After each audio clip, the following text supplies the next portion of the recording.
Buenos días. Ánimo. Ya es viernes. Hay que ir a giras. Vamos a estar en la laguna de Coahuila y Durango. Vamos también a Nuevo León. Vamos a Jalisco, a Zacatecas y Aguascalientes el fin de semana. Básicamente es supervisión de obras de abasto de agua para la población, acueductos, presas derivadoras y también evaluación sobre el avance en las sucursales del Banco del Bienestar. Esos son los temas. Y sí, desde luego, también, todo. Pero son estas reuniones que vamos a tener en 6 estados. Bueno, quedamos en que hoy el secretario de Gobernación, que está aquí con nosotros, Adán Augusto López Hernández, va a informar sobre el contenido de la ley electoral, en lo básico. Ya hemos hablado de que todo es un pretexto de los conservadores corruptos para enfrentar al gobierno, porque no hay ninguna afectación a los procesos electorales, mucho menos a la democracia, al contrario, es para que haya jueces, consejeros honestos, íntegros, incorruptibles, y que no cuesten tanto los aparatos burocráticos, que no le cuesten tanto al pueblo, que no sucedan estas cosas como lo que vimos ayer. Yo ni sabía quién era el señor Jacobo, sí, y que tiene 14 años de ser uno de los mandamás, que gana más que yo, pero que además, ayer me enteré, ya lleva 30 años en el INE, es del grupo de Woldenberg. Imagínense en cuántos fraudes ha participado.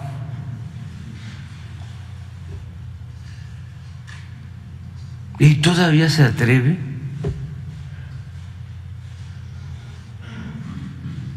a enfrentar una reforma que es en beneficio del voto libre, de elecciones limpias, a favor de la democracia. Pero forman parte de estos grupos, ¿no?, que se fueron creando durante el periodo neoliberal, durante el periodo de corrupción, de saqueo, y que le servían al régimen para legalizar y legitimar sus fechorías. Y para eso, pues les pagaban muy bien, les pagan, porque estos son de los amparados, para ganar más, para tener servicios médicos privados, para hacerse hasta cirugía plástica a costillas del erario, para llevarse cuando se van ahorros de una caja financiada con el presupuesto público, con dinero del pueblo, ahorros millonarios. Son de veras muy cretinos, muy cínicos. Y el peor de los males es que engañan, manipulan a muchísima gente.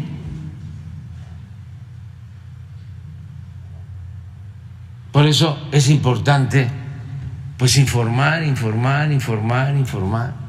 Hay quienes, aunque se les estén diciendo las cosas y se esté probando, no van a cambiar. Les entra por un oído y les sale por el otro. Pero sí hay muchos que saben que es de sabio cambiar de opinión y sobre todo ir informando a los jóvenes, ir haciendo conciencia en los jóvenes de cómo funcionaba y sigue todavía funcionando por las resistencias el régimen corrupto, toda la relación de componendas, de complicidades que se fueron creando. Por eso sí es importante, a ver, que nos explique aquí cómo es que se va a destruir al INE. Con su permiso, señor presidente, buenos días a todos. Pues la reforma electoral ha sido objeto de una serie de ataques, de una estrategia claramente diseñada desde las oposiciones, construida a base de falsedades. De inicio les diría que se reforman 5 leyes: la Ley General de Instituciones y Procedimientos Electorales, la Ley General de Partidos Políticos, la Ley Orgánica del Poder Judicial de la Federación, la Ley General de Responsabilidades Administrativas y la Ley General de Comunicación Social. Y se emite una nueva Ley General de Medios de Impugnación que consta esta de 70 artículos. Por primera vez, con la Ley General de Medios de Impugnación se regula ya que haya solamente un organismo que sea el encargado de resolver sobre todas las impugnaciones que se presenten durante el proceso electoral. Ahí no es cierto que se le quiten facultades al Instituto Nacional Electoral o al Tribunal Electoral. Por el contrario, desaparecen las facultades que tenían las juntas locales o las vocalías locales y se concentran todas en un solo procedimiento sancionador que será regulado por la dirección respectiva en el Instituto Nacional Electoral. Básicamente lo que la reforma a las otras leyes contiene, pues es el fin de la burocracia dorada del Instituto Nacional Electoral. Se suprimen privilegios como el seguro de gastos médicos mayores o el seguro de separación individualizada. Se instruye para que desaparezcan 2 fideicomisos específicos, uno de contingencias laborales y el otro que es relativo a la administración de los inmuebles, fideicomisos que, como todos los fideicomisos, pues están en la opacidad. Nadie sabe, nunca se ha hecho público cuál es el capital que se administran en esos fideicomisos, y se instruye para que en el caso, ese dinero se deberá reintegrar al erario federal, pero en caso de que hubiese liquidación de algún trabajador, con el dinero de esos fideicomisos se pueda aplicar. No hay, como dicen algunos trasnochados, un despido de aproximadamente 8,000 trabajadores.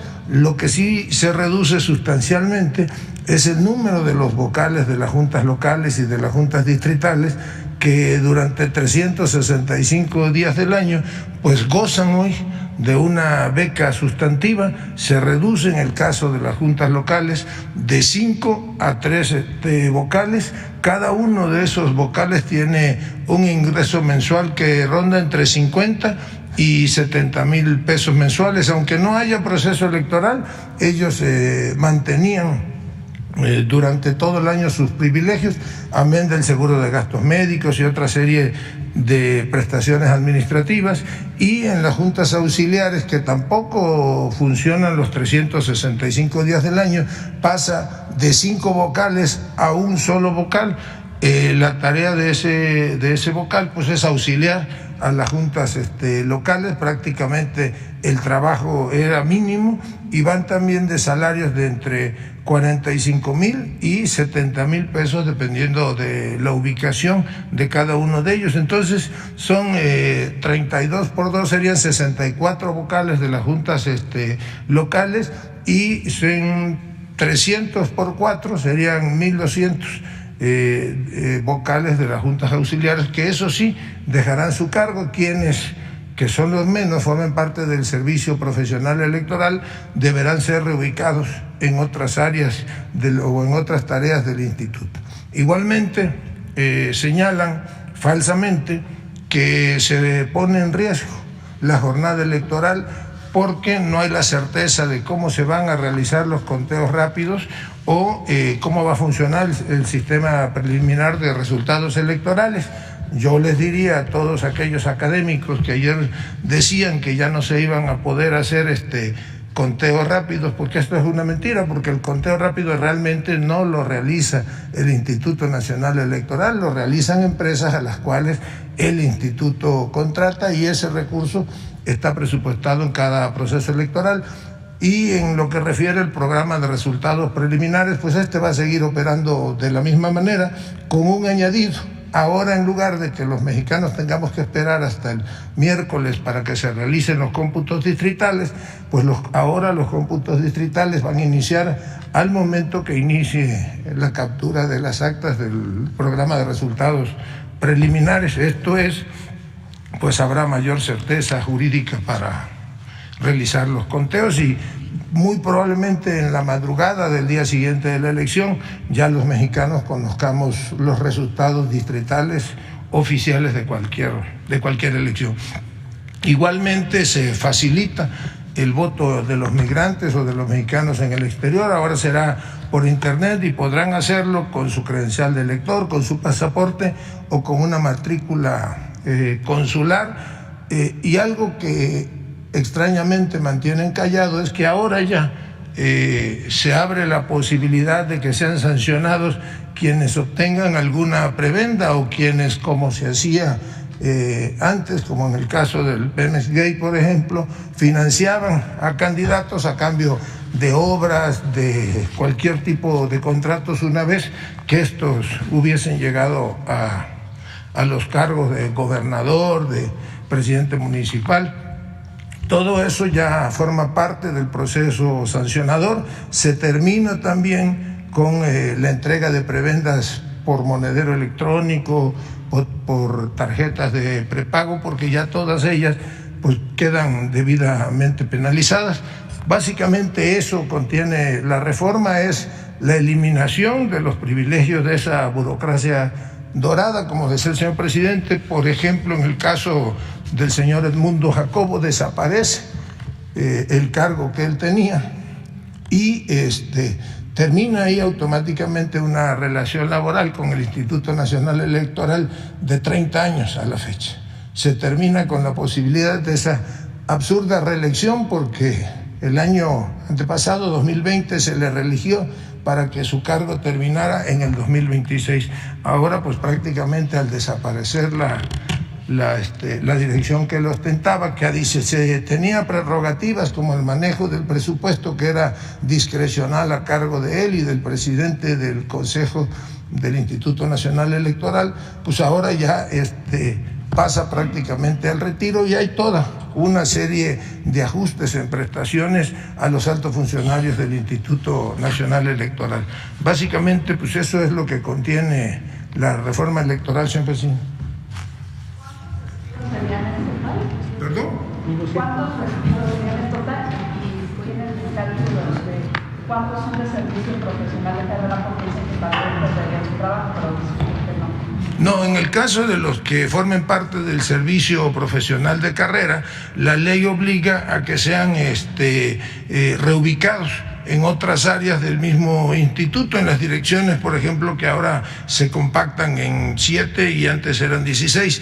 En el caso de los despidos, pues son básicamente 32 por 2, serían 64 vocales de las juntas locales y 1.200 vocales de las que se llaman las juntas auxiliares. Ese es el universo de posibles despidos, no llega ni siquiera al 7-8% del total de los 17.500 trabajadores que aproximadamente tiene el Instituto Nacional Electoral. Se fortalece incluso la relación laboral del resto de los empleados con el Instituto Nacional Electoral, porque se compactan las áreas administrativas.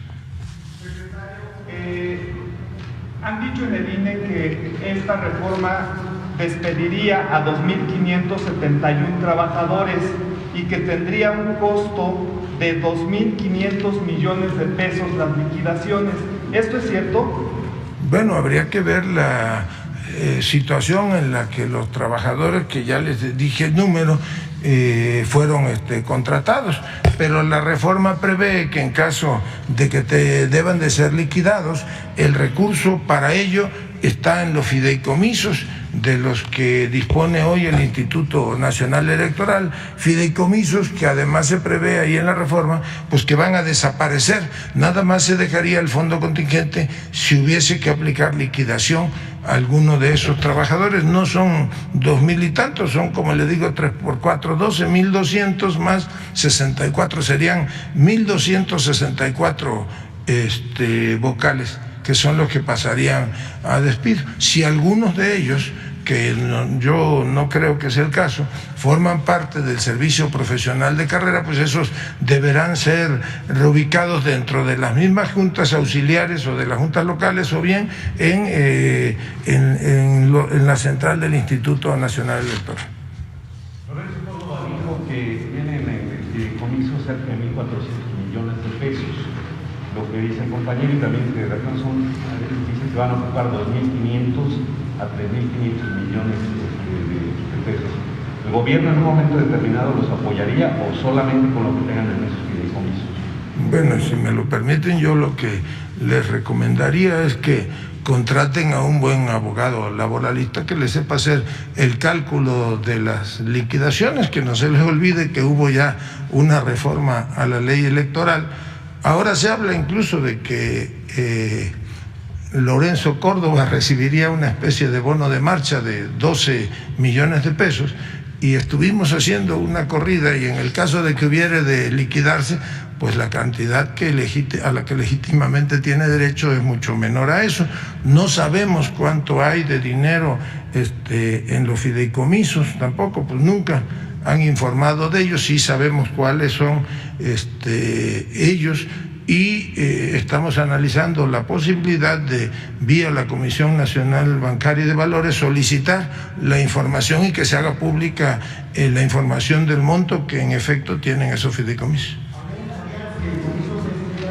¿Auditoría los fideicomisos? ¿Perdón? ¿Habrá auditoría los Bueno, pues los fideicomisos se rigen por las reglas del mercado financiero. Primero hay que ver cuáles son y pedir en todo caso al comité técnico que informe de la situación financiera. Hay que ver en qué banco fueron contratados. El banco tiene el fiduciario tiene una responsabilidad a la hora de administrar los recursos. Lo que nosotros sí pediríamos a la Comisión, a través de la Comisión Nacional Bancaria y de Valores, es que esta información sea pública, que sea transparente y que los mexicanos puedan finalmente conocer el monto de los multimillonarios recursos que tienen en su guardadito hoy el señor Córdoba y el señor Jacobo, que eran los que manejaban los recursos del Instituto Electoral. Pues entonces hay que sacarle la cuenta, serían 3 meses en términos legales y 20 días por año. ¿Qué pasaría si prosperan las acciones de inconstitucionalidad? Pero no es un asunto laboral, porque ojalá y los trabajadores mexicanos, la mayoría del pueblo de México, tuviese esas prestaciones. Es que además de esas prestaciones ordinarias, esa burocracia dorada cuenta cuando menos con 3 privilegios, entre otros. Primero, el sueldo y viáticos y demás, que está por encima, ahorita te doy la palabra, está por encima de lo que gana el presidente, que es violatorio a la Constitución,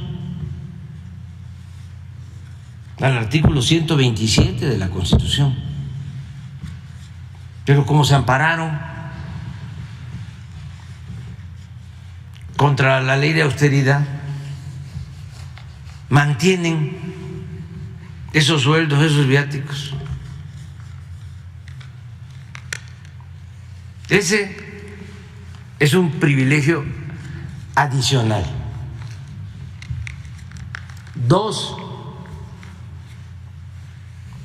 el servicio médico privado.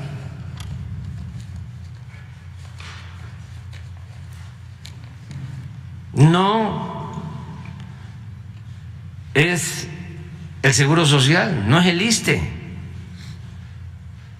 Por eso digo que no son los derechos que tienen los trabajadores, la mayoría de los mexicanos. El servicio médico privado cuesta sostenerlo. Bueno, cuando llegamos eran 7,000 millones de pesos. Nosotros lo cancelamos, pero estos institutos autónomos que no se tocan los mantuvieron.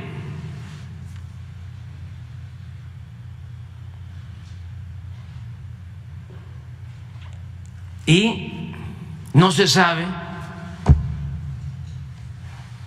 a cuánto asciende este seguro médico privado. Les he dicho, porque me consta de que anteriormente se hacían hasta cirugía plástica. Una vez llevaron a un alto funcionario del Poder Judicial a un hospital para hacerle una cirugía plástica y hasta comentó su esposa al médico y a la enfermera: me le deja la naricita como la del licenciado Peña. Y todo esto a costillas del erario, pagado por el pueblo de México. Por eso nosotros cancelamos ese servicio médico privado. 2, 3, todo esto incluye al señor Jacobo, a Lorenzo Córdoba.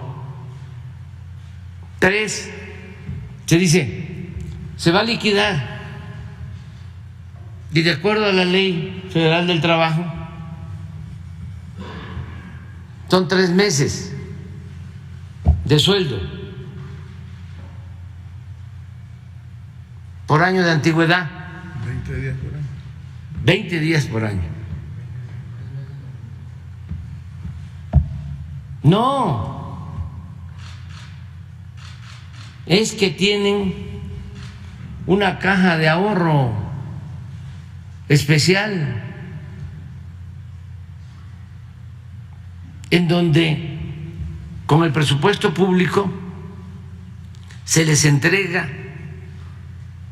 una cantidad mensual que van ahorrando. Y este señor Jacobo, ahora que va a salir, se lleva todo lo que ahorró. O sea, si está ganando 160,000 pesos mensuales,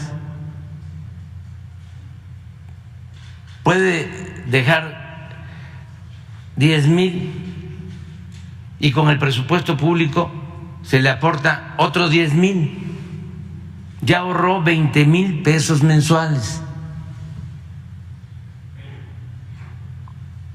Cuando termina su función o lo cambian, se lleva todo ese ahorro. ¿Cuánto costaba mantener esa caja de ahorro especial? Cuando llegamos, 6,000 millones de pesos al año, y la cancelamos. Pero estos se ampararon.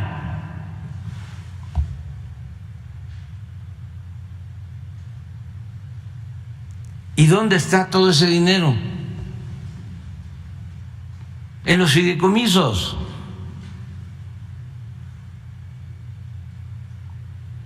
¿Y cuánto es ese dinero? Enigma. No sabemos. Y tenemos derecho, todos, a saberlo. Ojalá y hoy aclaren esto. Pero no solo son los fideicomisos del INE. El Poder Judicial tiene muchos fideicomisos, también con miles de millones de pesos. Con lo mismo, llegan a ganar los ministros hasta 600,000 pesos mensuales, sumando sueldos y prestaciones de todo tipo. Y lo mismo, servicio médico privado y fondo de retiro.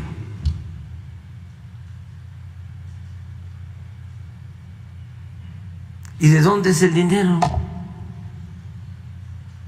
Lo aporta Claudio X González,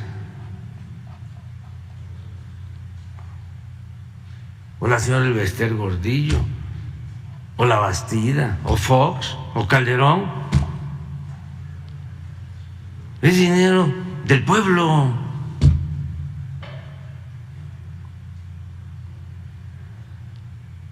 Ese es el fondo del asunto. ¿Para qué le andamos dando vuelta? Que engañen, pues eso es otra cosa. Pero este es el tema, que si lo tratamos como si fuese, a ver, el despido de un trabajador, ojalá y los trabajadores recibieran todo esto. No, estamos hablando de una élite. Los tienen o los tenían que maiciar muy bien para tenerlos a su servicio.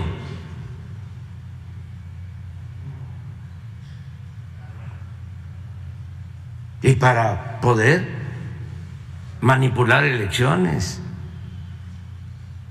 y hacer fraudes electorales.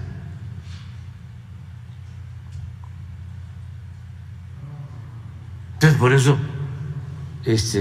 el malestar, pues, la mayoría de ellos fueron los que avalaron el fraude del 2006 y fueron los que decidieron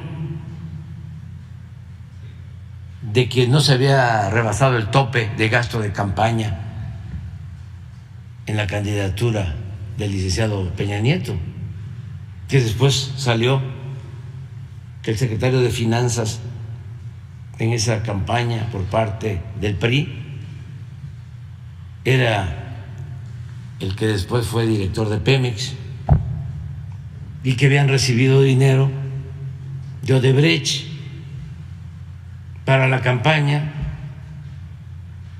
y habían obtenido recursos de todos lados.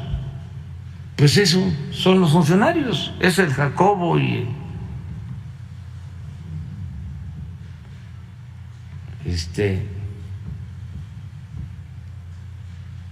Lorenzo Córdoba y todos los mismos. Entonces hay que informar para que la gente, porque hay gente que no tiene esta información, como todos los medios de información, todos, con algunas excepciones, defienden al régimen de corrupción, al antiguo régimen de corrupción, pues en vez de informar, manipulan.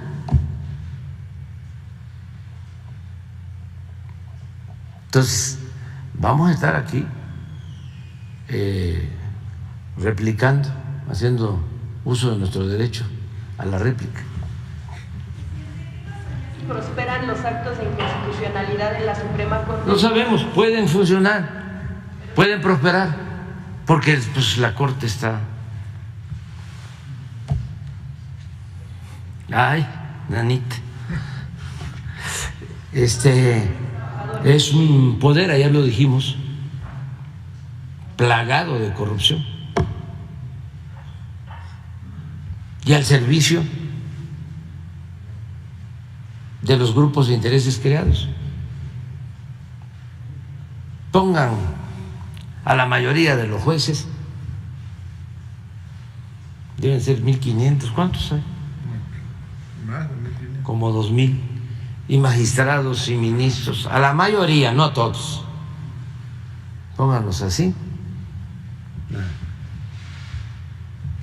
todos así, y el pueblo atrás, todos dándole la espalda al pueblo y viendo a los machuchones, a sus jefes, porque pues no fueron electos por el pueblo. En la época de la República Restaurada, en la época de Juárez, de Lerdo, se elegía a los jueces, a los ministros de la Corte, eran electos por el pueblo. Esa es la esencia de la democracia en Estados Unidos. Lo que reconocía como un gran avance Tocqueville es de que los jueces eran electos. Bueno, todavía en el juicio de García Luna, que eso viene de atrás, el jurado está integrado por ciudadanos. Y hubo un día ahí que se rebelaron, hicieron una huelga porque no les pagaban. ¿Y saben cuánto era la paga?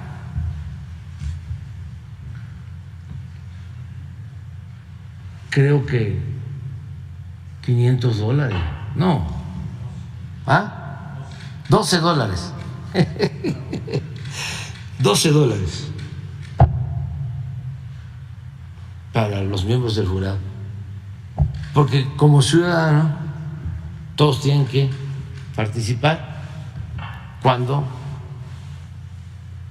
se les pide que ayuden y no necesariamente tiene que ser expertos, son ciudadanos. Se hace un proceso de selección, desde luego, y ya se llega a quienes de esos ciudadanos van a formar parte del jurado. Sí, $12, sí. No les pagaban los $12. Y entonces dijeron, no, pues se interrumpe. ¿Cuántos miembros del jurado fueron? 7. 12. Sí. Muy bien, adelante. Gracias, presidente. Buenos días. Arturo Cerda del